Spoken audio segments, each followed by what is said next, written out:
일단 45문 제1계명이 무엇인가?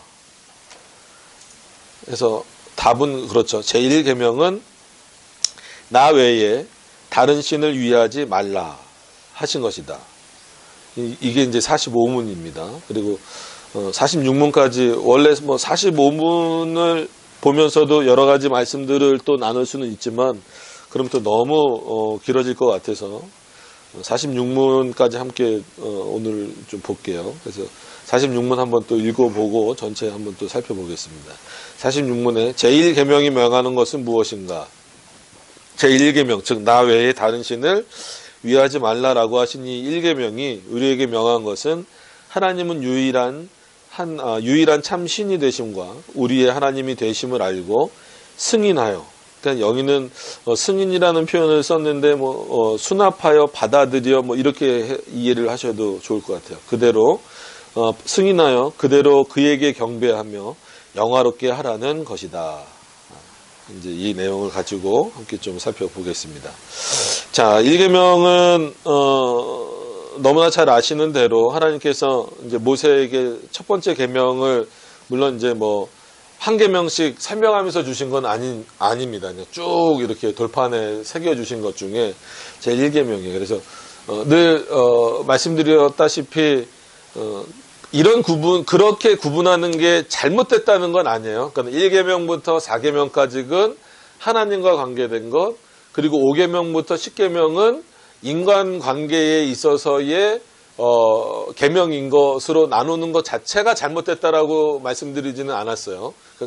그게 틀렸다라고 오해하시지는 말고, 그럼에도 불구하고 그걸 너무 그냥 이렇게 무자르듯이 구별을 해버리면 1계명부터 4계명은 그런 대로 괜찮은데 5계명부터는 너무 그냥 일반 도덕적인 계명하고 차이점을 못 느끼게 된다라는 거예요. 그래서 일반 도덕에서도 살인하면 안 되잖아요.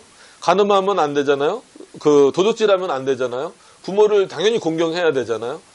그러면 그 수준에서만 머무르라고 그 계명을 주셨겠느냐라는 거예요. 그런 건 아니라는 거죠. 그렇기 때문에 그 관계적인 측면에서 1계명부터 4계명은 하나님과 관련된 것, 5계명과 10계명은, 그러니까 5계명부터 10번째 계명, 즉 6개 계명은 인간관계와 관련된 것이라고 표현하는 게 잘못된 건 아니지만 그 기초적인 것은 늘 하나님과 관련된 것으로부터 시작해야 된다는 거예요. 그러니까 5계명부터 10계명도. 그리고 더 돌아온다면 물론 4문도 근거가 될 거고 3문도 근거가 될 거고 2문도 근거가 되겠지만 이 1문으로 늘 모든 문이 좀 이렇게 문답이 된다. 10계명의 그 기초가 좀 되셨으면 좋겠습니다. 그러니까 나 외에 다른 신이 없다라는 그 기초가 없다면 나머지 계명들은 우리들에게 의미가 없을 수 있어요. 그러니까 하나님 외에는 다른 신이 없기 때문에 만들면 안 되는 거예요. 2계명처럼. 하나님 외에 다른 신이 없기 때문에 그의 이름을 망령되이 여기면 안 되는 겁니다. 그건 정말 하나님의 이름이기 때문에. 나 외에는 다른 신이 없기 때문에 안식일을 거룩히 지켜야 되는 거고 그 하나님께만 예배해야 되는 거예요. 그래서 안식일을 변질시키면 안 되는 겁니다. 마찬가지로 주 안에서 부모를 공경하라 했을 때에도 주 안에서란 말이에요. 그럼 부모를 공경하는 것도 핵심이지만 그럼 부모를 공경하는 게 핵심이라면 그 핵심의 바탕을 이루고 있는 본질적인 내용은 뭐냐라고 했을 때에는 주 안에서라는 거예요. 그럼 그 주 안에서라는 그 표현에서의 더 핵심적인 것은 뭐냐면 또 역시나 너희들에게 나 외에 다른 신은 없다. 그렇기 때문에 너희의 육신의 부모를 섬길 때에도 누구를 섬기듯이 하나님을 섬기듯이 해야 되고 하나님을 섬기듯이 해야 된다라는 것은 오히려 그 부모님이 하나님에 대해서 더 잘 아신다면 더 그 부모님이 하나님을 더 잘 섬기실 수 있도록 옆에서 돕고 동참하고 그로부터 또 그 부모님으로부터 말씀을 유산으로 받는 것, 그게 중요한 거고 만약에 믿음이 없는 부모님들이다라고 한다면 어떻게 공경하겠어요? 그 부모님에게, 믿음이 없는 부모님에게 예수 그리스도를 알려드리는 것, 복음을 알려드리는 것 자체가 그 부모를 순종하는 가장 큰 행위다라는 거예요. 그러니까 이런 방식으로 십계명이 좀 우리들 안에서 이해됐으면 좋겠습니다. 그런 차원에서 일문을 좀 더 보시면서 나가셨으면 좋겠어요. 자, 이제 45문 먼저 좀 볼게요. 그래서 제1계명은 나 외에, 즉 하나님 외에 다른 신을 위하지 말라. 그러면 여기서 나 외라는 의미는 어떤 걸까요? 하나님, 즉 내가 지금 말하고 있는 여기서 화자인 하나님 외에는 어떤 신도 없다라는 거예요.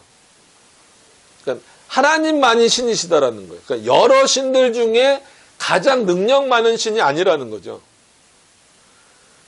그래서 집에 이 신도 섬기고 이 신도 섬기고 이 신도 섬기고 막 이런 어떤 다신교가 되는 사람들도 있고, 아니면 진짜 토속신학으로 가는 사람도 있고, 여러 많은 방식들이 있지만 그런 어떤 신적인 행위를 한다 그래서 그게 신이 되는 건 아니잖아요.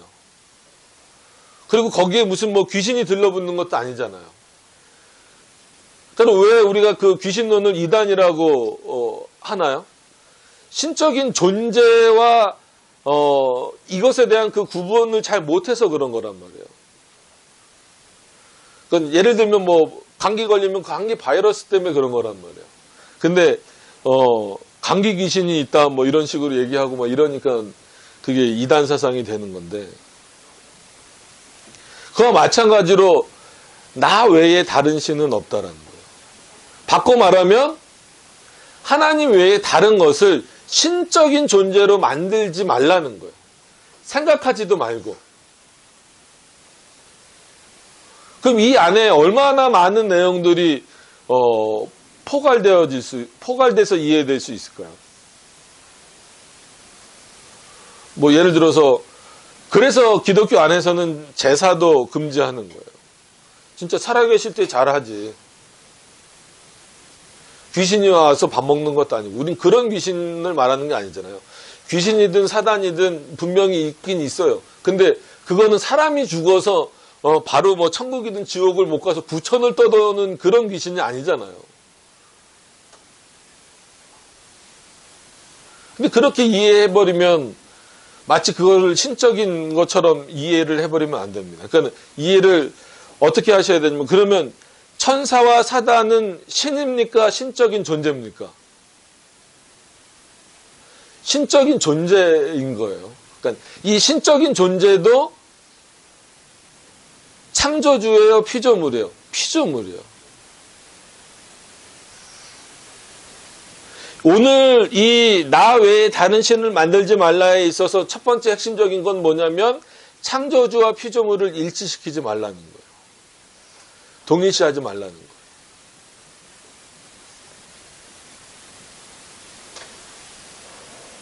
이 당시 배경에 대해서 몇 번 말씀드린 것 같지만, 이스라엘은 자기를 지켜주는 신은 하나님이다라고 생각을 하고 다른 민족은 다른 신이 있을 거다라고 생각하는 경우도 있었어요.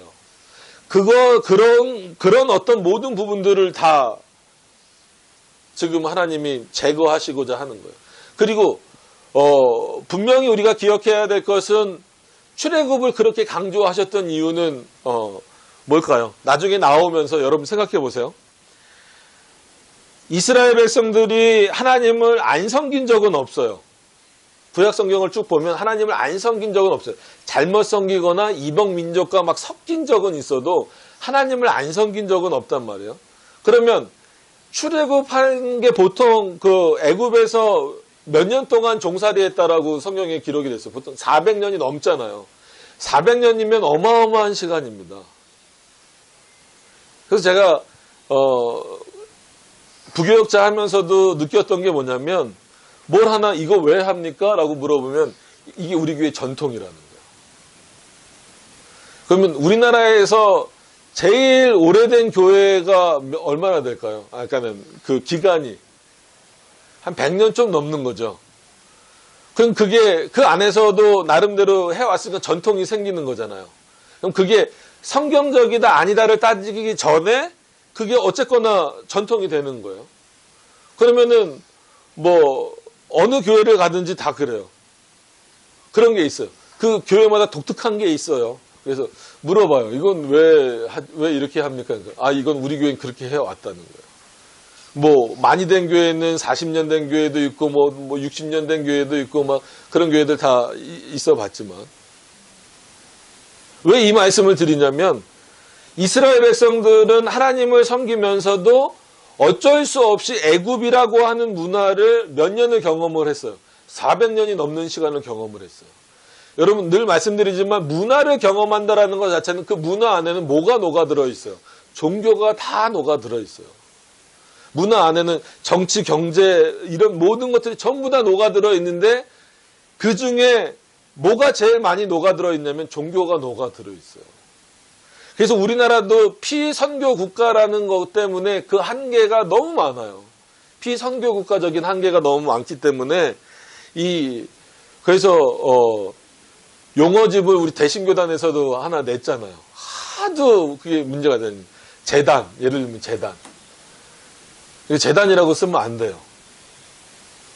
뭐 구약적 용어 이걸 떠나서 한국에서도 한국 문화에서도 이 재단이라는 개념이 워낙 강하기 때문에 뭐 예를 들면 또 중보기도 이런 거. 왜냐면 중보자는 예수 그리스도밖에 없으니까. 그래서 도움기도로 하자. 우리가 어떻게 사람을 중보하냐. 사람이 사람을 어떻게 중보하냐. 잘나고 이렇게 놓구만. 코로 보면서 잘나고. 네. 그러면 보세요. 애굽에서 400년 동안 살았어요. 그러면 이 사람들이 애굽 문화에 익숙해졌죠.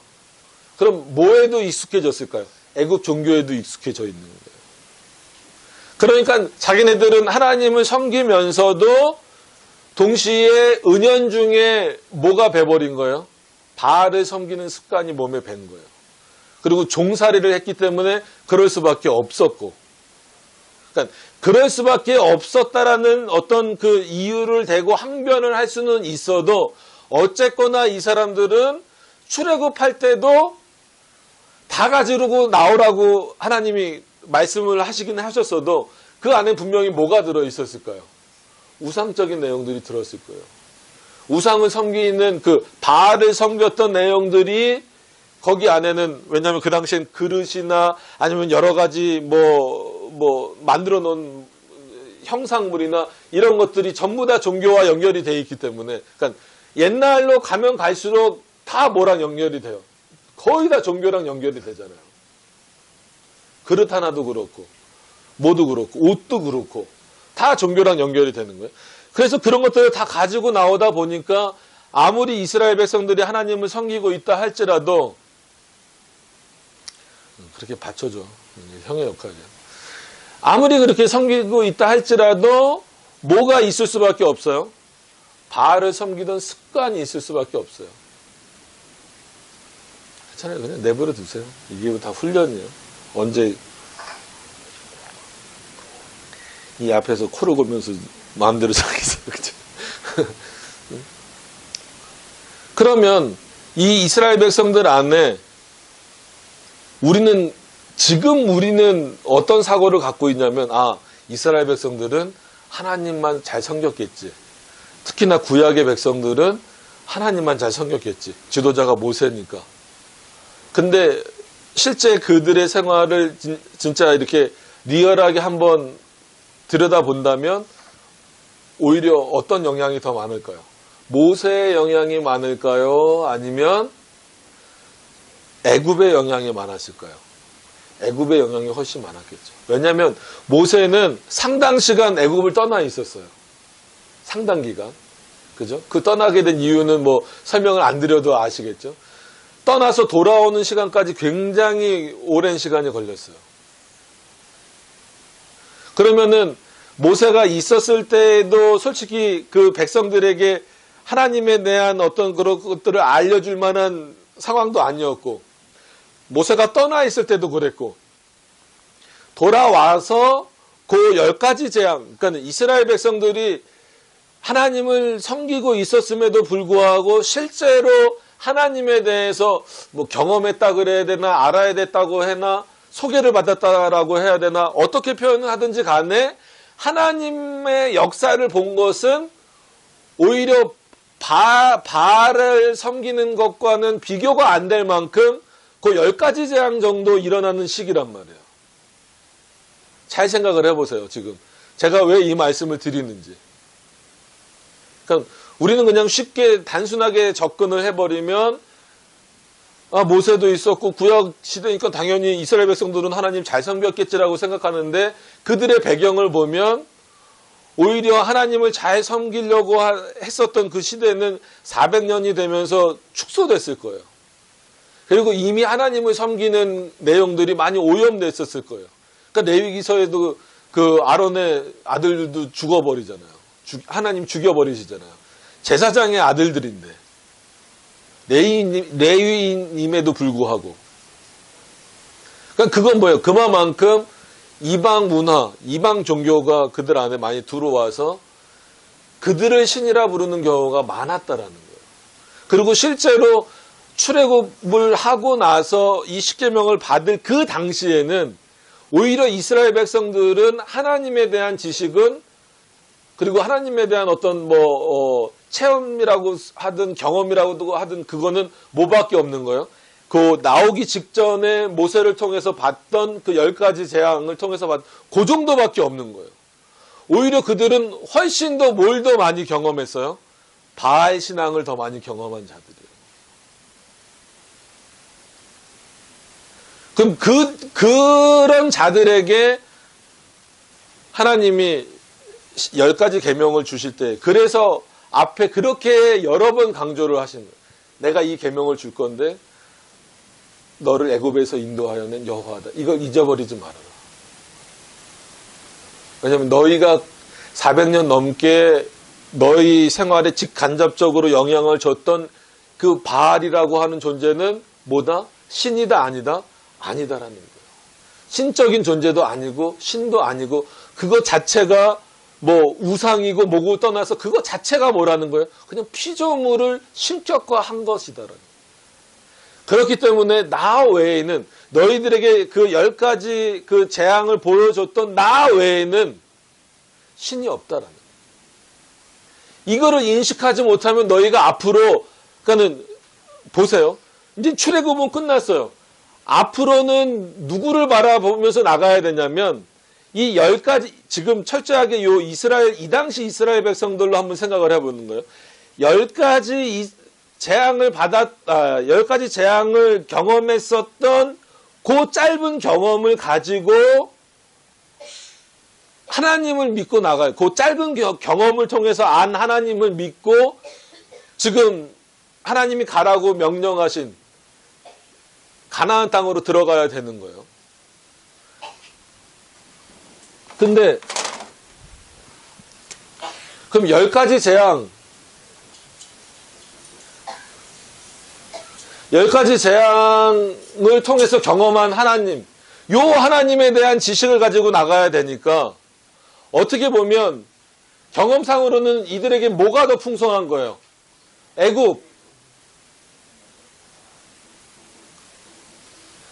애굽의 경험이 훨씬 더 컸던 거예요. 그럼 하나님 입장에서는, 하나님 편에서 볼 때는 이스라엘 백성들에게서 어떤 사상을 제거하는 게 제일 우선적인 거예요? 요걸 없애는 거죠. 그리고 이것도 없애는 게 아니라, 이게 하나님의 전체를 보여주는 건 아니잖아요.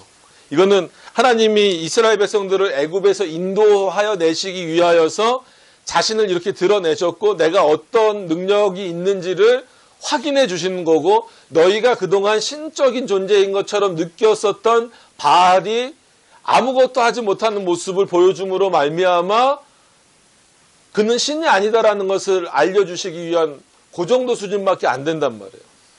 그렇기 때문에 이 당시 이스라엘 백성들에게 있어서는 이 10가지 계명은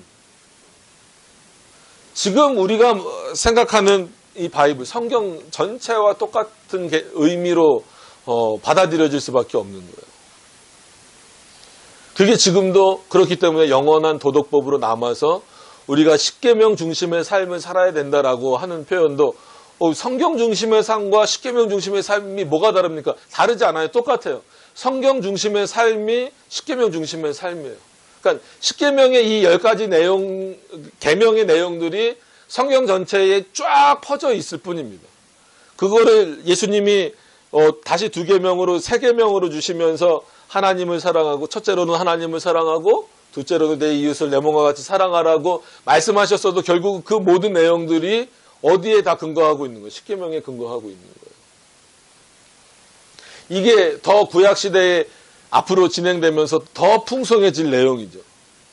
그러기 위해서 가장 기초적인 것, 이것을 없애고 이렇게 역사하셨던, 그래서 애굽에서 인도하여 내셨던 하나님에 대해서 풍성하게 알게 하기 위해서 가장 기초적으로, 그리고 가장 중요하고 가장 본질적으로 주셔야 되는 계명이 뭐냐면 내가 바로 너희 하나님이다라는 거예요. 근데 그것으로 가기 이전에 그럼 신적 신론을 먼저 정리를 시켜 주셔야 되는 거예요. 그게 뭐예요? 나만 신이다 이거예요. 하나님이 말씀하신 거예요. 나만 신이다. 그럼 기독교가 세상에서 욕을 먹을 수밖에 없어요. 왜 WCC가 2단입니까?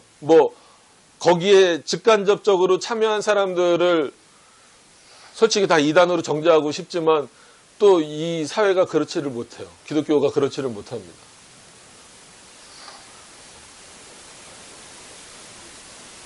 그리고 칼빈도 표현했고 바울도 말한 것처럼 바울은 뭐라 그랬어요? 모든 사람에게 하나님을 알만한 것들을 줬다 그렇고, 그것을 해석해내는 칼빈은 모든 인간은 종교의 씨앗이 있다라고 표현을 한단 말이에요.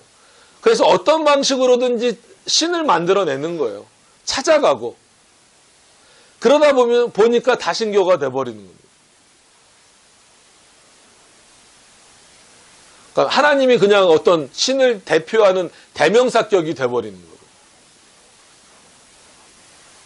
니코.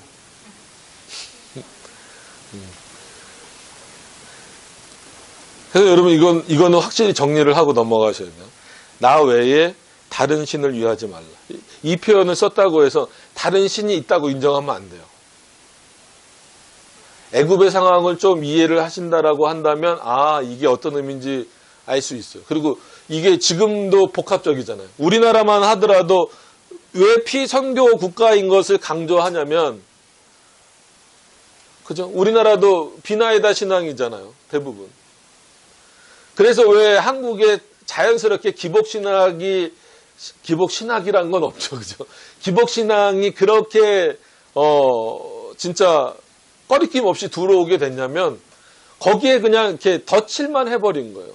비나이다 신앙에다가 거기다 그냥 하나님이라는 이름을 덧칠만 해버리다 보니까 하나님이라는 이름은 있는데 뭐가 없는 거예요? 본질적인 내용이 없는 거예요. 그럼 이건 상계명과 연결돼서도 설명할 수 있죠. 그게 하나님의 이름을 망령되이 여기는 일과 똑같이 되는 겁니다. 정한수 떠놓고 비나이다 하던 그 신앙에 그냥 하나님만 그냥 덮어놓은 거예요. 그래서 이걸 선교학적 용어로는 신학의 역토착화다 이렇게 부른대요. 어떤 의미인지 알겠죠? 신학이 심겨서, 올바른 신앙이 심겨서 그들이 가지고 있었던 본래적인 잘 그릇된 신앙과는 벗겨내 버리고 거기에 하나님에 대한 올바른 그 신관이 심겨야 정상인데, 그게 이제 선교의 목적이잖아요. 근데 대부분 결과물로 나타나는 게 뭐냐면, 아무리 거기다가 하나님을 심으려고 해도 심긴 것 같아서 조금 지나서 보면 결과물은 어떻게 나타나는 거예요? 자기네들의 기존에 갖고 있던 신앙을 버려요, 못 버려요? 못 버리는 거예요. 거기다가 그냥 더 씌우는 거예요. 더 씌우는 거예요. 그래서 이거는 뭐 특정 어떤 그 인종을 비난하려는 건 아니지만 흑인들은 예수님을 어떻게 그려요? 흑인으로 그려요.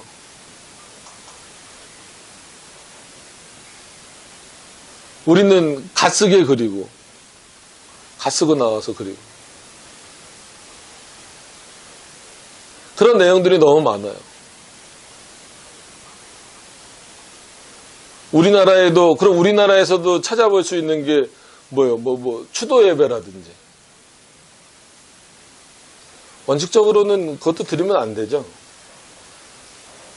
그러니까는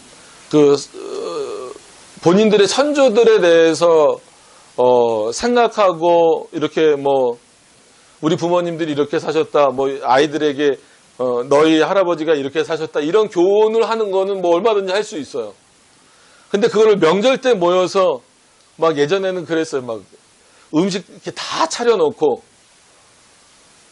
그럼 솔직히 뭐랑 똑같은 거예요. 음식까지 다 차려놓고 예배드리면 절하는 거 그 뭐 사진이나 아니면 뭐 이런 거 뭐 지방 써놓고 절하는 거 대신에 그냥 예배드리는 걸로 바뀌었을 뿐이지. 그리고 또 예배 내용도 대부분 또 뭐였어요? 어렸을 때부터 교회 다니시는 분들은 좀 기억이 나실지 모르겠는데 저희도 그러고 그랬는데 목사님이 설교를 하시든 뭐 하든 그러면 추도 예배 하면은 꼭 뭐 누가 이렇게 사셨고 누가 이렇게 사셨고 설교 시간은 그거 없는 시간이 아니거든요. 그러니까 이런 것들이 그 선교학에서는 신학의 역토착화라는 거예요. 그러니까 제대로 그만큼 바른 신학을 심어내기가 힘든 거예요. 근데 지금 그 일이 어디서 벌어지고 있는 거예요? 하나님의 백성이라고 말하고 있는 이스라엘 안에서 이루어지고 있는 거예요. 왜? 너무나 오랜 기간 동안 누구의 영향을 받았습니까? 이방 민족, 즉 애굽의 영향을 받았습니까? 그럼 그래서 우리가 가만히 있는다고 그리스도인이 되는 게 아니에요. 그러니까 여기서 동원되는 거예요. 우리 개혁신학의 핵심은 인간의 역할을 철저하게 배제하는 겁니다. 그렇다라고 해서 가만히 있으란 얘기는 아니에요. 하나님이 우리의 의지와 우리의 감정을 사용하시는 차원에서 얼마든지 우리의 책임과 우리가 해야 될 일이 생겨나는 거예요. 하나님의 주권적인 역사에서 인간이 배제되는 거지 우리 입으로 가만히 있으라는 게 아니란 말이에요. 가만히 있으면은 우리는 어디로 돼요? 딴 곳으로 가요. 그리고 하나님을 생각하지 않는 것도 죄라고 여러 번 말씀드렸잖아요. 그리고 가만히 있으면 우리가 익숙해져 있었던 것들에서 빠져나올 수가 없어요. 그러니까 십계명도 소유리문답도 일문이 어렵지만 십계명도 일문 넘어가는 게 그렇게 쉬운 문제가 아닙니다. 왜냐하면 이게 모든 계명의 기초가 되고 모든 신앙의 기초가 돼야 돼요. 결국 지금 왜 WCC도 그럼 여러 가지 계명에 걸리겠지만 어디에 걸리는 거예요? 1계명부터 걸리는 거잖아요.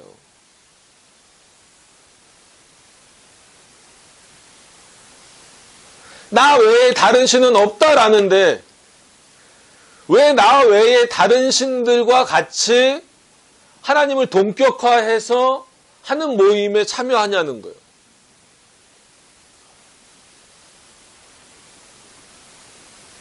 여기에 뭐 정치적인 거, 문화적인 거 다 얽히고 설켜 있지만 그냥 우린 종교로만 생각해 본다라고 한다면 뭐 어떤 방식으로든지 서울만 가면 된다 이겁니까? 아니잖아요. 구원은 그런 식으로 받는 게 아니잖아요. 오늘 오전에도 그 말씀을 통해서 보셨잖아요. 예수 그리스도가 그렇게 묵묵히 십자가에 달리시는 그 과정을 통해서 그의 죽으심을 통해서 오직 그의 죽으심을 통해서만 우리가 영생을 얻는다라고 고백을 하면서 어떻게 다른 신과 함께 하나님을 연합해서 예배하고 참여할 수 있냐는 거예요. 거기에.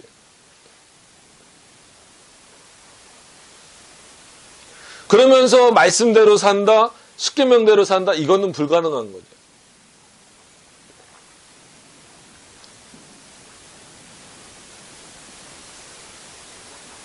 원래는 기본적으로도 이거는 해결이 되고 나서 신적인 존재와 즉 뭐 하나님과 천사와 같은 어떤 그 신적인 존재는 구별을 해야죠. 왜냐하면 천사도 어떻게 존재합니까? 영으로 존재하잖아요. 여러분 어쨌거나 사단도 있죠, 그죠? 예. 사단이 육신이 있나요, 없나요? 없어요. 뭐 요즘에 한참 드라마에 뭐 이렇게 막 빙이 되고 막 이런 드라마들 많다고 너무 그런 거에 막 엑소시즘 뭐 천주교에서 하는 뭐 엑소시즘 이런 거 때문에 막 몸에 귀신이 들어오고 막 이런 거 너무 보시면서 나한테 귀신이 들어오면 어떡하지? 막 그런 거 겁내지 마세요. 그런 일 없으니까 걱정하지 마세요. 그런 거 만약에 모습이 보이면 그냥 이렇게 신경과를 얼른 가시면 돼요. 신경정신과를 얼른 가시면 돼요. 그러면 약이 해결해 줍니다. 걱정하지 마세요. 함부로 막 기도원 가갖고 막 두드러 맞고 나오지 말고. 그러니까 사단도 영적인 존재란 말이에요. 그런데 이 영으로 있어요. 그런 신적인 존재들하고 어떻게 보면 나중에 우리가 천국에 가서도 이와 비슷한 그런 신적인 존재가 되는 거예요. 그럼에도 불구하고 분명히 유일하신 신이신 하나님과 이런 신적인 존재는 구별돼야 돼요. 분명하게. 이 천사도 뭡니까? 피조물이에요. 하나님께 대항할 수 없어요. 뭐 천사는 대항하지도 않지만 사단은 대항하는 존재로 있음에도 불구하고 대항할 수 없어요. 늘 말씀드리지만 그건 사단이 부리고자 하는 허세입니다. 허세. 그 허세에 속지 마세요. 우는 사자와 같이 우리를 넘어뜨리려고 늘 공격해요. 실제로 합니다. 허세가 아니라 실제로 하지만 우리는 그걸 이겨낼 수 있어요. 누구로 말미암아? 우리의 능력이 아니라 하나님으로 말미암아 이겨낼 수 있는 거예요. 성령의 능력으로 말미암아 이겨낼 수 있는 거예요. 그게 뭐 막 성수를 바르고 뭐 막 성호를 그린다고 되는 게 아닙니다. 그게. 하나님이 주시는 믿음 가운데 나오는 거예요. 그래서 야고보서의 그 표현이 좋아요. 저는. 뭐 성경에 안 좋은 표현이 뭐 어디 있겠습니까마는 사단을 대적해서 어떻게 해라? 이기라. 싸워서 이기라는 거예요. 하나님 우리가 할 수 있는 역할 없다면서요. 그래 우리가 할 수 있는 역할 없고 우리의 능력도 없어요. 근데 누구를 의지해서? 나 외에 다른 신이 없다라고 말씀하신 그 하나님을 의지해서 그 삼위일체 하나님을 의지해서 우리는 누구를 이길 수 있어요? 허세를 부리는 사단을 이길 수 있어요. 자, 비교를 그럼 한번 해봅시다. 사단은 우는 사자와 같이 어떻게 하든지 믿는 자들까지 넘어뜨리려고 한다는 구절이 있어요. 또 그럼 반대로 로마서 8장에 가서 보면은 어떤 내용이 있습니까? 천사나 미래나 선한 일이나 악한 일이나 심지어 사단도 그러니까 하나님 안에 있는 예수 그리스도의 사랑으로부터 우리를 끊을 수 있다 없다? 없다라는 거예요. 그러면은 많은 사람들이 이 두 말씀을 충돌되는 말씀으로 봐요. 그러니까 사단은 우는 사자와 같이 안 믿는 자들뿐만 아니라 믿는 자들까지도 넘어뜨리려고 한다라고 그러고 또 다른 본문에서는 절대 그럴 수 없다라고 말하고 그럼 이거는 충돌되는 성경인가요? 그렇게 보면 안 되는 거예요. 이거는 가장 원론적으로 예정론적인 신적 작정론의 입장에 근거한 표현이고 여기는 우리의 연약함에 따라서 얼마든지 넘어질 수 있다는 거예요. 그럼에도 불구하고 택자들은 넘어질 수는 있어도 빼앗아 갈 수는 없어요. 그 빼앗아 가려고 하는 그 사단의 모습 자체는 뭐예요? 그게 허세라는 거예요. 그게 사단의 마음이긴 하더라도. 그럼 그 본문을 해석하는 데 있어서도 가장 핵심적인 내용은 뭐예요? 하나님 외에 신이 없다는 거예요. 만약에 사단을 하나님과 대적할 수 있는, 그러니까 실제로 하나님과 대적할 만한 존재로 끌어올려 버리면 하나님과 사단이 싸워야 되는 존재가 되는 거예요. 그래서 늘 종말론에 말씀드리는 것처럼 왜 공중권세 잡은 자를 사단으로 놓냐는 거예요. 우리는 사단의 허세에 속아버리는 거예요. 공중권세는 지금도 예전에도 앞으로도 누가 잡고 계세요? 예수 그리스도가 잡고 계시는 거예요. 하나님이 잡고 계시는 거예요. 왜 하나님이 공중권세를 뺏기십니까? 뺏기는 것 같은 역사가 보여지는 때가 있어요. 뭐 중세 천년기도 그렇고 지금 성경으로 말하면 뭐 이스라엘 백성들이 애굽에서 이렇게 종살이 할 때도 그렇고 내 개인적으로 우리 개인적인 삶에서 볼 때 뭐 때로는 힘들고 어렵고 뭐 이럴 때는 마치 하나님이 역사 안 하시는 것처럼 사단이 더 크게 역사하는 것처럼 느껴진다 할지라도 그건 하나님의 주권적인 섭리 역사 안에서 우리를 다듬어 가시고 만들어 가시는 과정이지 어떤 하나님과 대적할 만한 신적인 존재가 있어서 잠시 동안 하나님이 밀려나시는 게 아니란 말이에요. 근데 여전히 그렇게 생각하는 경우가 많아요. 이게 참 문제입니다. 그렇게 생각하다 보면 자연스럽게 어디에 대한 신앙이 떨어질 수밖에 없어요? 하나님을 신뢰하는 부분이 떨어질 수밖에 없어요. 그러면 또 말씀드리지만 이 당시 이스라엘 백성들은 하나님에 대한 신뢰가 어느 정도 됐을까요? 예전에 뭐 아브라함이나 이렇게 하나님의 언약을 받고 이랬던 백성들과 비교해 봤을 때 이 10가지 재앙을 통해서 하나님이 대단하신 분이구나라고 하는 것을 깨달았겠지만 그럼에도 불구하고 이 사람들의 신앙이 회복되려면 오히려 그런 생각이 들 수도 있잖아요. 아니 이렇게 짧은 400년에 비하면 이 10가지 재앙은 굉장히 짧은 시간이잖아요. 그죠? 그럼 이렇게 10가지 재앙 그리고 솔직히 10가지 재앙도 필요 없었고 하나님이 원하셨다면 처음에 그냥 모세가 와서 바로 그냥 장자를 죽여버리는 일을 하나님이 하실 수도 있었잖아요. 그렇게 해서 우리가 나왔을 수도 있는데 이 10가지 재앙 하면서 그 모든 과정을 지켜보면서 또 힘들게 나와야 됐었고 그러면 그런 생각이 들 수 있다라는 거죠. 왜 그 전에는 역사 안 하셨습니까? 이게 인간의 어떻게 보면은 악한 본성이에요. 연약함이기도 하고 악한 본성이에요.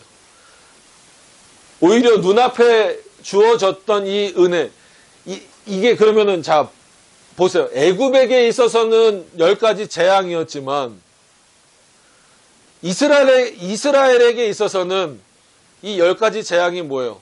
구원을 받는 길이었던 거예요. 출애굽할 수 있는 통로였던 거예요.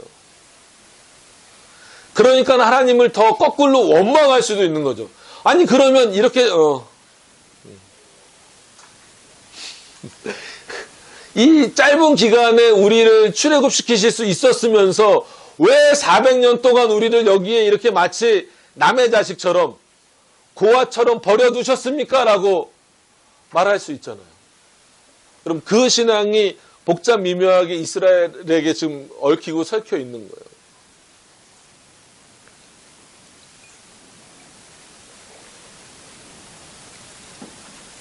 이거를 단지 이스라엘에게만 이렇게 적용하지 말고 우리에게도 적용해 보면 아마 그러신 경우가 있는 분들도 많이 있을 거예요. 왜 하나님이 지금 나를 이제야 나를 부르셨지? 아니면 왜 이렇게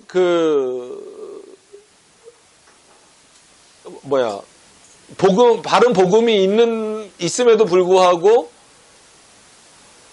여태까지 나한테 가리우셨지? 이런 생각이 먼저 들 때가 있어요. 인간이라 어쩔 수 없습니다. 그럴 때 오히려 우리는 뭐를 더 생각해야 되느냐. 다시 1계명. 그리고 이런 게 이제라도 불러주시고 이제라도 바른 복음을 듣게 하신 것이 얼마나 큰 은혜인가를 확인할 수 있어야 되는 거예요.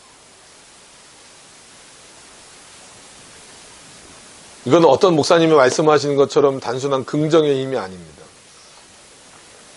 하나님만을 신으로 믿지 않으면 도저히 나올 수 없는 내용이에요. 그래서 돌이켜보면 모든 게 감사다라는 그 표현을 우리가 결국은 쓸 수밖에 없는 이유가 그겁니다.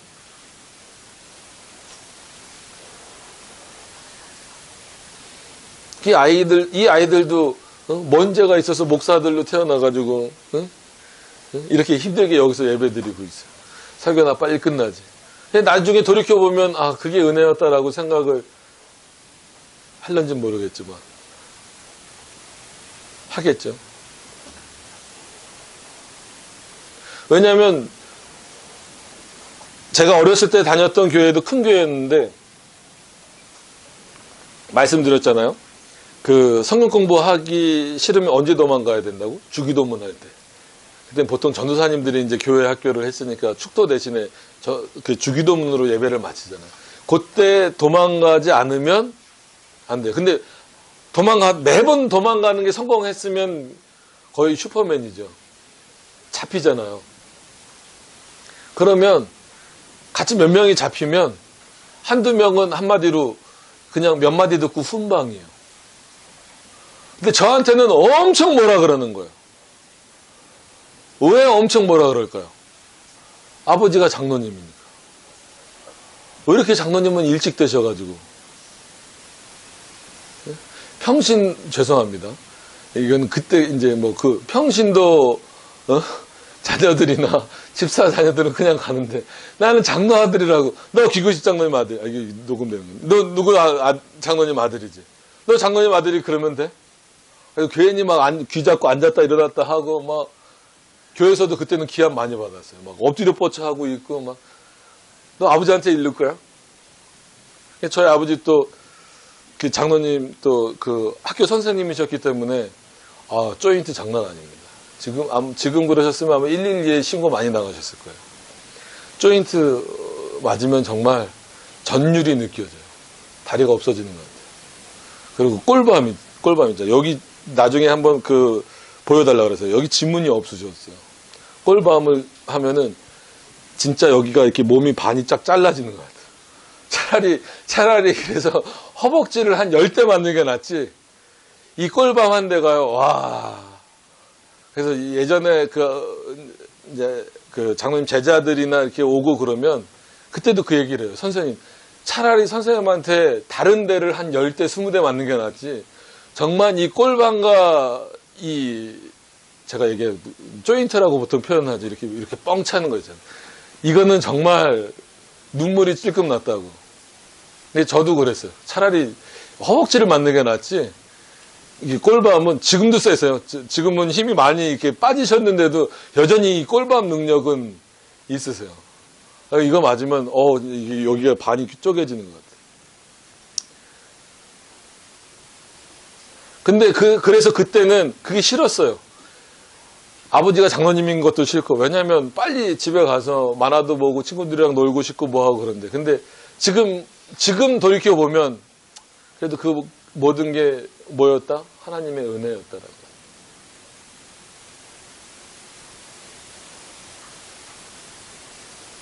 근데 단순히 제가 커서 돌이켜봤기 때문에 은혜였을까요? 아니에요. 제 안에 뭐가 있기 때문에? 하나님이 계시기 때문에. 그 하나님 살아계시다는 게 믿어지기 때문에. 그리고 그 하나님 외에는 다른 신이 없다라는 게 믿어지기 때문에 그 옛날에 그 행동들이 오히려 나중에는 은혜로 여겨지는 거예요. 아버지가 장로님이었기 때문에 더 혼나고 더 기합받았던 그것이 더 은혜로 여겨지는 거예요. 그냥 장로 아들이기 때문에, 목사 아들이기 때문에 돌이켜보니까 은혜다가 아닙니다. 그 말씀을 드리려는 게 아니에요. 내 삶을 돌이켜봤을 때 은혜다라고 고백할 수 있으려면 그 마음 중심에 하나님이 살아계셔야 된다라는 거예요. 그 믿음이 있어야 된다라는 거예요. 그럼 결국 10계명 1계명에서 이 말씀을 하시는 이유는 앞에 이런 내용들을 이렇게 좀 없애시기 위함도 있지만 앞으로 이스라엘 백성들이 신앙생활에 나가는 데 있어서 얼마나 많은 일들을 겪습니까? 그죠? 가나안 땅으로 바로 가는 거 아니잖아요. 광야에서 40년을 보내잖아요. 그 많은 일을 겪게 하시면서 오히려 뭘 더 뚜렷하게 더 드러내시는 거예요. 나 외에 다른 신은 없다는 것을 더 뚜렷하게 드러내시는 거예요. 그래서 뭐 출애굽했던 사람들은 모세조차도 가나안 땅에 한 명도 못 들어가긴 했지만 가나안 땅에 들어가는 사람들은 결국은 이 고백에 근거해서 하나님 앞에 영광을 돌릴 수밖에 없는 거예요. 그렇기 때문에 십계명은 물론 뭐 예수 그리스도가 이 땅에 오심으로 말미암아 그런 어떤 그것으로 이제 시민법과 제사법이 폐지됐고 도덕법만 남았다 이런 지적인 어떤 의미도 있지만 그런 차원에서 여전히 십계명은 우리의 신앙의 근간과 본질과 그리고 우리의 신앙이 좌로나 우로나 치우치지 않게 하기 위하여서 우리의 신앙의 틀을 잡아주는 내용이 십계명이고 그 중에서도 바로 이 1계명이다라는 거예요. 이 1계명이 해결되지 않고 2계명이 무슨 의미가 있어요? 그러니까 내 생각에는 여러 신들이 있는데 하나님 그리는 게 뭐 어때요? 그죠? 예수 그리스도 그리는 게 뭐 어때요? 썰매 끄는 예수 그리스도를 그리든 또 성탄절 되면 예수 그리스도가 산타 모자 쓰고 있어. 참. 어떻게 바꿔나가야 될지 모르겠어요. 참 안타까운 일들이 많아요. 그러니까 십계명대로 산다라는 것이 어려우면서도 반대로는 즐거워야 된다라고 제가 이렇게 아이러니한 말씀을 드리는 이유는 즐거울 수 있으려면 1계명이 그냥 단순히 넘어가면 안 되고 하나님만이 참 신이시구나. 이게 확인되어져야 되는 거예요. 1문만 할 걸 그랬네요. 45문만 할 걸 그랬네요. 46문으로 그럼 넘어갑시다. 넘어가서 보시면 자, 그럼 이 1계명 나 외에 다른 신을 위하지 말라. 절대로 그렇게 하시면 안 됩니다. 어떤 신적인 존재. 그러니까 뭐 예를 들어서 뭐 유재석 보고 뭐라고 불러요? 뭐 윤우님 뭐 이렇게 부르잖아요. 그런 거 하면 안 됩니다. 그죠? 이거는 3계명에도 걸리는 거지만 1계명도 은근 뭐 농담이죠. 그러니까는 그러면 다 그래. 그 농담이지 실제로 그렇게 하는 경우가 어디 있습니까? 라고 말하지만 그런 작은 표현 하나가 진짜 상당히 신앙을 흐트러 놓을 수 있어요. 조심하셔야 됩니다. 그래서 제1계명이 우리에게 명하는 것은 하나님은 유일한 참 신이 되심과 반드시 기억하셔야 돼요. 그러니까 이 기초적인 내용이 왜 자꾸 흔들리는지 모르겠어요.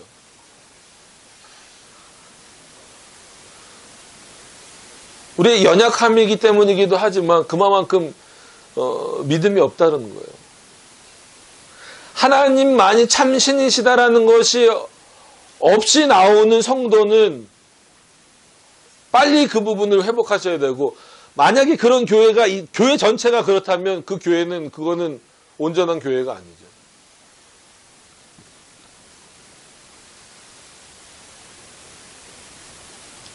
그러니까 우리가 왜 천주교를 이단이라고 부릅니까? 이제는 천주교를 이단이라고 공식적으로 부르는 교단이 없어요. 그래서 가끔 왜 천주교를 아무도 이단이라고 안 부르는데 이단이라고 부릅니까? 예전엔 다 이단이라고 불렀었어요. 그렇잖아요. 웨스트민스터 신앙고백서도 마찬가지고 그 시대, 그리고 종교개혁 자체가 로마 카톨릭을 반대해서 나온 거란 말이에요. 그럼 로마 카톨릭을 보세요. 조금 틀렸으면 그냥 이렇게 이건 잘못됐습니다라고 그 안에 있으면 되는 거예요. 어떤 의미인지 아시겠어요? 근데 본질적으로 다르기 때문에 다른 하나님이에요.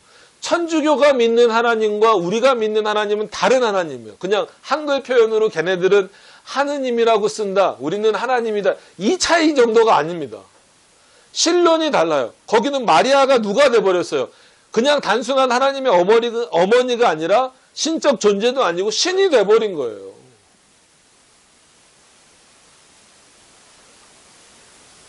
그래서 심하게 비판하는 분들은 천주교는 삼위일체가 아니라 사위일체나 마찬가지다라는 거예요. 거기 기능은 보세요. 맨날 마리아요, 마리아요 그러잖아요. 그러면 뭐가 이미 어그러진 거예요?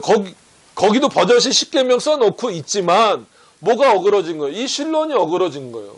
여기서 말하는 하나님 외에는 참신이 없다라는 것은 어떤 하나님만 말하는 거예요? 한 분 하나님이시면서 삼위로 계신 성부, 성자, 성령으로 계신 그 하나님만 말하는 거예요. 그 외에 어떤 존재도 신이 돼서는 안 됩니다. 근데 농담으로라도 예를 들어서 이 교회는 목사님이 신이야. 그럼 그 교회는 틀린 거예요. 야, 저 교회 갔더니 목사님은 신처럼 받들어. 하나님처럼 받들어. 아니에요. 그건 잘못된 거예요. 그런 교회는 천주교를 비판할 이유가 없어요. 근거도 없고.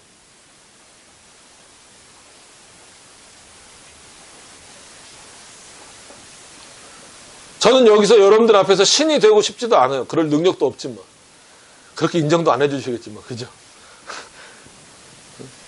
그럼 우리는 다 같이 이단되는 거예요.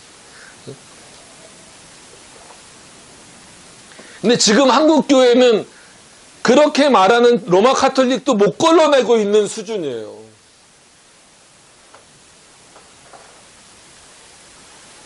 그러니까 마리아가 육신적으로 예수 그리스도의 어머니는 맞지만 신성적으로 볼 때는 마리아는 예수 그리스도를 통해서 구원받아야 될 존재입니다. 아시겠어요?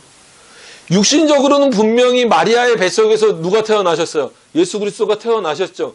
그래서 칼빈도 마리아를 예수 그리스도의 육신적인 어머니라고 표현해요. 그거는 당연한 거죠. 그거를 부정할 수는 없잖아요.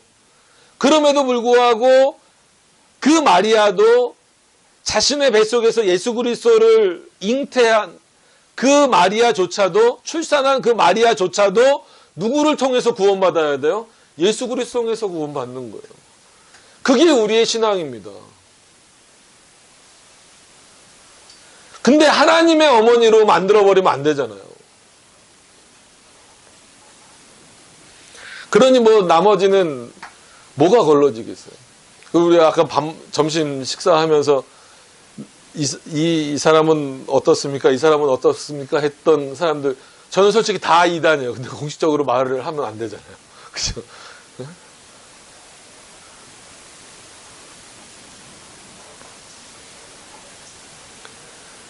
참신이 되심과 또 말하지만 그 참신인 그 하나님이 우리의 하나님이다. 이게 정말 여러분들 은혜예요, 은혜. 이게 단순히 그냥 고백 문서로 있지만 이 내용을 여러분 은혜로 받으셔야 돼요. 이게 은혜로 여러분들 느껴지셔야 돼요. 그냥 46문엔 이렇게 기록되어 있다. 이걸로 넘어가시면 안 되고 그 유일하신 참신이신 그 삼위일체 성부, 성자, 성령 그 하나님이 남의 하나님이 아니라 바로 나의 하나님 그리고 우리 모든 택자들의 하나님 그리고 교회의 하나님이시다라는 거예요. 그분이 나의 하나님이시기 때문에 내가 안정감을 누리며 살아갈 수 있는 거예요. 어려움에 닥쳐도 이겨나갈 수 있는 거예요. 그래서 만사형통에 대해서도 말씀드렸잖아요. 만사형통은 예수 그리스도를 믿으면 어떤 어려움도 없다라는 게 아닙니다. 그렇게 가르치면 안 돼요. 예수 그리스도를 믿으면 더 어려움이 올 수도 있어요. 그럼에도 불구하고 그 어려움을 이겨나갈 수 있는 힘을 주시는 게 만사형통의 정확한 해석이에요. 우리가 이길 수 없는 그 길을 하나님이 가게 하신 이유는 하나님이 이길 수 있는 힘과 능력과 방법을 주시기 때문이에요. 왜요? 그가 우리의 하나님이시기 때문에 그렇습니다. 유기자들의 하나님이시라는 표현은 안 쓰잖아요. 버림받은 자들의 하나님이라는 표현은 안 쓰잖아요. 그들에게도 하나님은 하나님입니다. 근데 자기 하나님이라고 쓰지 않아요. 자기 하나님이라고 인정하지도 않지만 하나님이 그들에게 우리와 같은 은혜를 베풀지 않으시기 때문에 그렇습니다.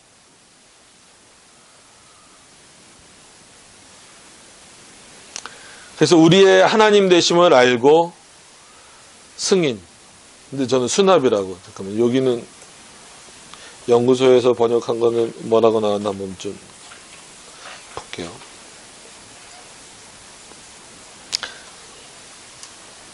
여기는 인정, 승인이나 인정이 조금 낮긴 한데, 여기는 인정하는 것. 근데 승인이나 인정 왠지 이거는 우리 편에서 너무 좀 교만해 보이는 표현 같아요. 그래서 저는 이제 괄호하고 이제 수납, 이건 받아들이는, 그냥 이렇게 받아들이는 거. 은혜로 받아들이는 거. 그렇게 했어요. 근데 뭐, 해석이 어떻게 되든지 간에 그렇게 이해를 하셨으면 좋겠어요. 하나님이 그 참 신이신 하나님이 우리의 하나님이고, 우리로 하여금 받아들이게 하셨다. 그 믿음을 주시는 거예요.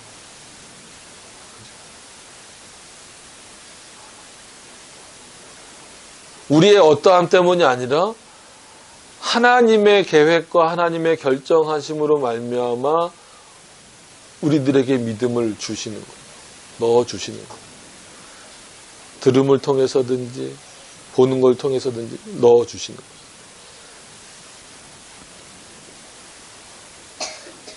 감사하셔야 돼요. 늘 말씀드리지만 세상에 우리보다 뛰어난 사람들 많습니다. 그럼에도 불구하고 우리들에게 믿음을 주셨다라고 하는 것은, 즉 하나님을 나의 구주로 고백할 수 있도록, 나의 하나님으로 고백할 수 있도록 믿음을 주셨다라고 하는 것은, 이거는 어떻게 설명을 합니까?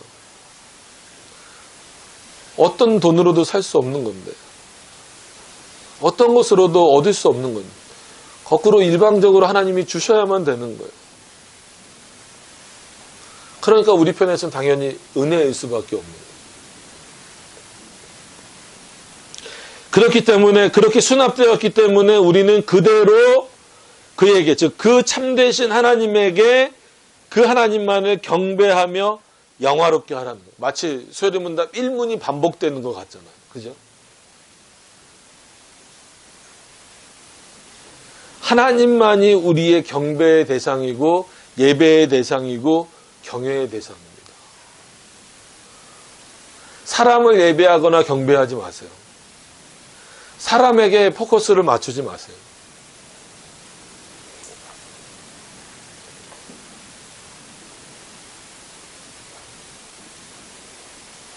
반대로 사람 때문에 실망하지도 마세요.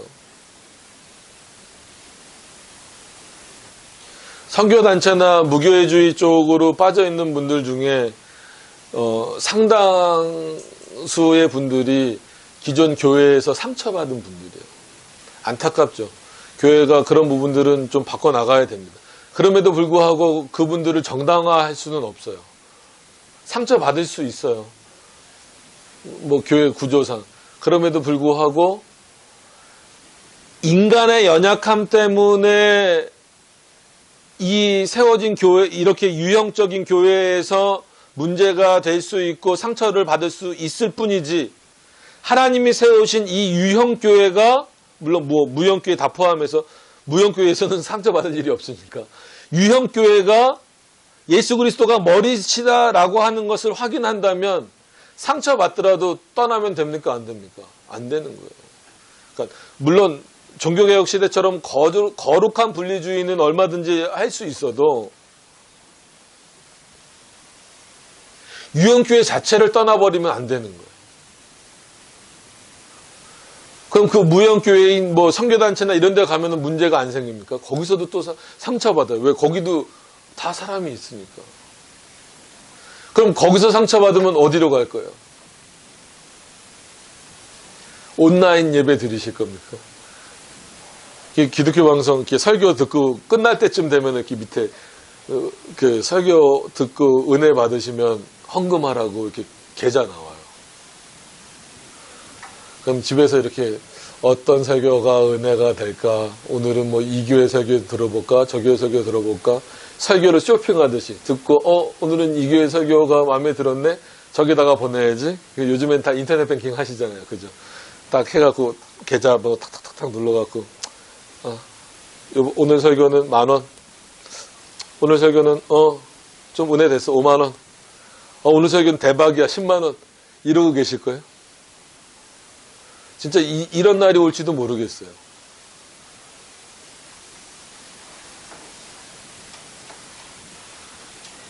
여러분, 하나님을 경외한다라는 것이 얼마나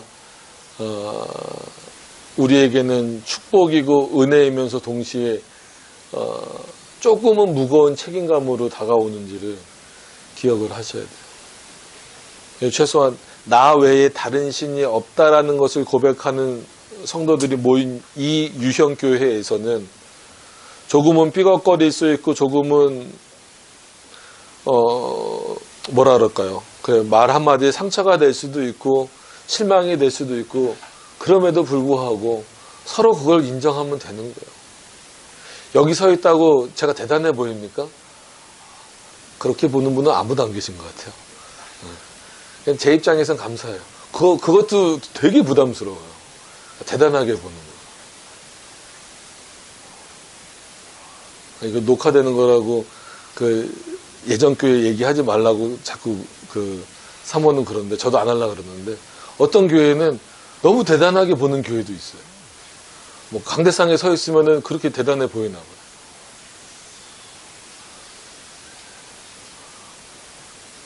저도 여러분들한테 상처 줄 수 있습니다. 이렇게 밑밥을 깔아놔요. 그렇다고 일부러 상처 주고 그러진 않아요. 그러니까 여러분들께도 그럴 수 있어요. 근데 그 모든 것들을 감수하면서도 우리가 한 공동체 안에 묶여 있을 수 있는 거는 뭐예요? 때로는 그것 때문에 힘들다 할지라도 그것과는 비교될 수 없는 뭘로 묶여져 있기 때문에 나 외에 다른 신을 섬기지 말라. 이 본질이 같으면, 이 신앙이 같으면 참고 가는 겁니다.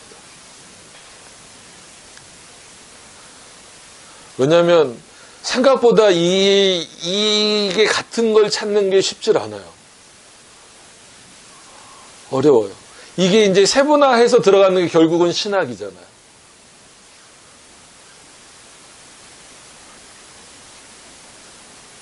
요즘에 개혁주의 아닌 데가 없어요. 그러니까 이제 교파 중에서 이제 우리 장로교단 중에서 그러니까 외부로 말할 때, 우리 교회는 다 개혁교회야.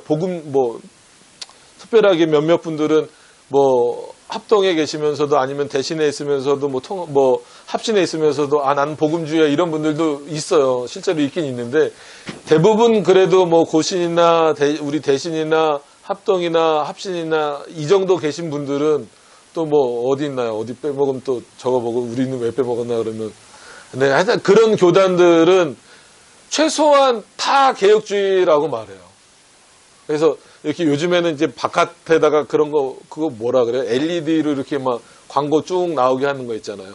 그럼 우리 교회는 어느 교단 소속이며 개혁주의를 추구하며 다 한대요. 개혁주의도 추구하고 알파도 추구하고.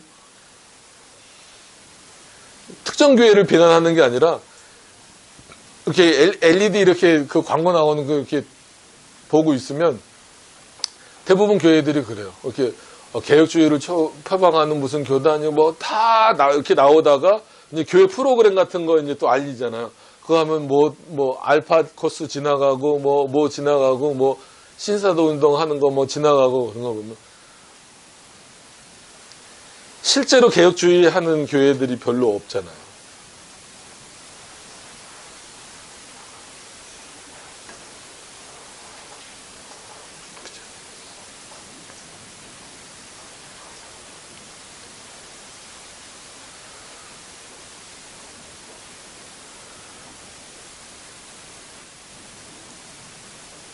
그나마 이렇게 개혁교회 한다고 이 좁은 곳에 이렇게 불편한 곳에 찾아오신 것도 하나님의 인도하심이라고 은혜죠. 감사한 일이고. 그래서 개혁교회들이 점점 더 많아져야 되는데 현실은 그렇지 않아서 조금은 안타까운 마음이 있어요. 그렇다고 개혁교회를 안 한다고 이 하나님을 부정한다라는 건 아닙니다. 복음주의 교회들이 이 십계명을 어긴다라는 거는 또 뭐 그렇게까지 몰아붙일 필요는 없어요. 그러나 조금 더 바르게 올바르게 그 하나님을 섬긴다라는 그 부분에 있어서는 신학이 굉장히 크게 좌우한다라는 것을 말씀드리고 싶어요. 그래서 46문은 다음 주에 한 번 더 다룰게요. 왜냐하면 그 많은 것 보시면 다음 주에 할 거지만 보시면 이렇습니다. 제1계명이 그 많은 것은 참신을 하나님으로 알지 아니하거나 WCC 같은 거죠. 로마 카톨릭이나 우리 하나님으로 경배하지 않고 영화롭게도 하지 않는 것. 이건 우리 생활과 직접적으로 연결되는 거예요. 십계명을 지키지 않는 삶이라는 거죠. 그에게만 드리기에 합당한 경배와 영화를 다른 이에게 드리는 거예요. 그래서 추도 예배나 뭐 개업 예배나 이렇게 예배 앞에 뭘 붙이지 않았으면 좋겠어요. 뭐 찬양 예배든지 뭐 오전 예배, 오후 예배 이건 뭐 시간이니까 뭐 붙이는 거지만 뭐 그래서 돌 예배 뭐 이런 것도 그냥 전 개인적으로 예배 앞에 뭘 좀 안 붙였으면 좋겠어요. 무슨 기념 예배, 무슨 뭐 감사 예배 그런 거는 좀 왜냐면 예배는 그렇게만 해야 되니까. 그래서 48문에 보면 제1계명 중에 나 외란 말씀이 우리에게 특별히 교훈하는 것이 무엇인가? 제1계명 중에 나 외라는 한 말씀이 우리에게 특별히 교훈하는 것은 만물을 보시는 하나님이 아무 다른 신을 위하는 죄를 내려다 보시고 분하게 여기시는 것이다. 여러분 한 문장이지만 두려운 마음으로 이걸 보셔야 돼요. 만물을 지으신 하나님이 다른 것을 신이라 하는 것을 죄라고 바라보고 계신다라는 거예요. 그 얘기는 뭐예요? 그렇게 신론을 가지고 있는 사람들을 내가 마지막에 그대로 두지 않겠다라는 거예요. 제1계명에서 이렇게 어마어마한 내용이 숨겨져 있습니다. 여러분 반드시 기억을 하시기를 바라면서 오늘은 그냥 45문만 했었어야 되는 건데 좀 그냥 두 문을 나가려는 마음에 했는데 하여튼간 뭐 정리하면 피조물과 창조물은 다르다라는 거예요. 본질적으로 다르다라는 거예요. 그래서 피조물을 신격화해서 하나님의 위치로 끌어올리면 큰일 납니다. 그리고 이 신적인 존재와 신과는 전혀 다른 개념이에요. 그것을 이해하셔야 되고 그래서 유일한 신은 하나님뿐이시다라는 거예요. 그래서 기독교는 배타적인 거예요. 다른 종교와 친구가 될 수가 없어요. 배타적 종교. 어쩔 수 없습니다. 어쩔 수 없어요. 그래서 우리는 피성교 국가이기 때문에 다 벗겨내야 돼요. 다 벗겨내야 돼요. 비기독교적인 요소들, 그게 한국 문화라고. 그래서 우리 이제 시편성 부르기 시작했으니까 음은 어떻습니까? 우리나라 전통적 악기 검은 거 우리나라 악기 맞죠? 가야금이 우리나라 전통적인가요? 중국에서 넘어온 게 있다는데 잘 모르겠어요. 하여튼 검은 거든 가야금이든 그걸로 띵띵띵 이걸로 시편 찬송 부르면 어떻습니까? 그거 좋은 것 같은데요.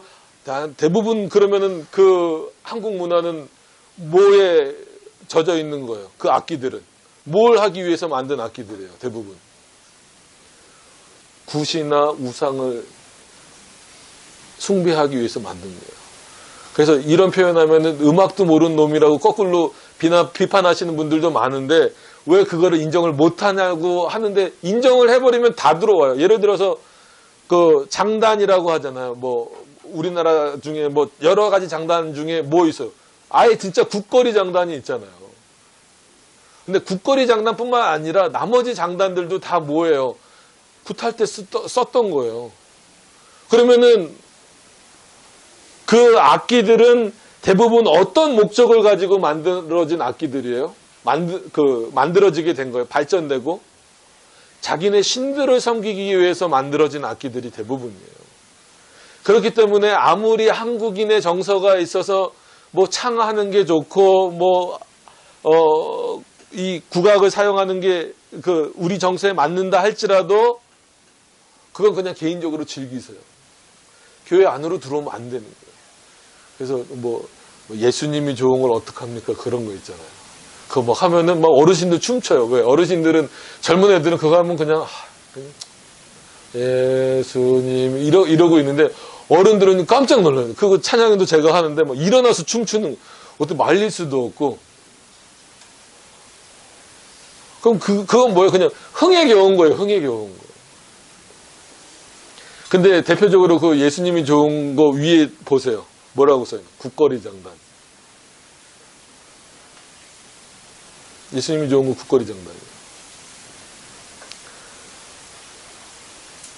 일문, 하여튼간, 이런 부분들이요. 그러니까 피적, 신격화하지 말라는 거예요. 그리고 우리의 유일한, 그래서 47문에 그러잖아요. 합당하지 않게 드리는 거, 그 예배는 하나님 받지 않으신다는 거예요. 그 내용을 이제 다음 주에 좀 살펴보겠습니다. 그래서 우리 하나님으로 받아들이고, 승인하든, 인정하든, 수납하든, 받아들이고, 그렇기 때문에 그대로 그 하나님을 경배하며 영화롭게 하라는 것이 제1문이 우리들에게 명령하는 것이더라고요. 벌써 1문부터 무겁죠. 여러분 무거워야 돼요. 그러나 이 안에서 자유를 누리셔야 돼요.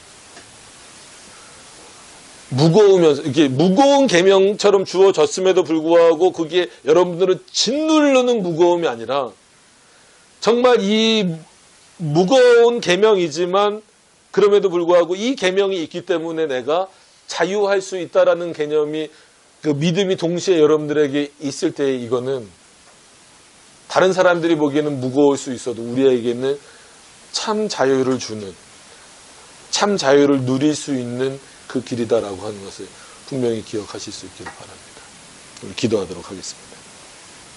어쨌거나 오늘 46문까지는 그냥 한 걸로 하고 다음 주에 47문 보면서 46문을 한 번 더 좀 보도록 하겠습니다.